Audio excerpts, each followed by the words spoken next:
એક ચોપાઈ તમને સમજાઈ જાય અને ઈ વાણીની ચોપાઈથી આપણે ઈથી બેઠે ઘર જાગે ધામ પૂરણ મનોરથ હોય સબ કામ. તો આ વાણીને આપણે રસ પીવાનો છે. જ્યારે કેરીની સીઝન આવે તો કેવો આમ રસ પીવાની આપણે આમ તમન્ના એટલી થાય કે નવી કેરી આવી છે તો રસ પીવાની ઈચ્છા થાય. તો ઈ રીતે આ વાણીનો રસ આપણે આપણી અંદર ઉતારવાનો છે અને એનું એટલું મંથન કરો કે આપણે અહીંયા જ બેઠા બેઠા આપણે અહીંયા પરમધામના સાક્ષાત દર્શન થાય. એવું નથી કે દર્શન ન થાય, તમને સાક્ષાત્કાર ધણીનો તમે પૂરેપૂરા આવી જાઓ.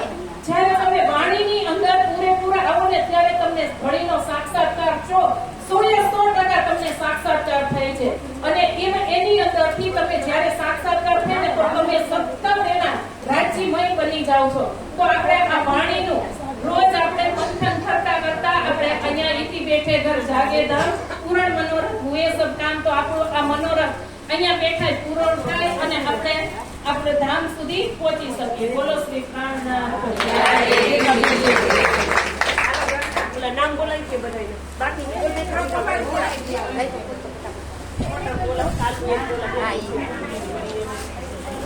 હાલશે રીટા પેલા તો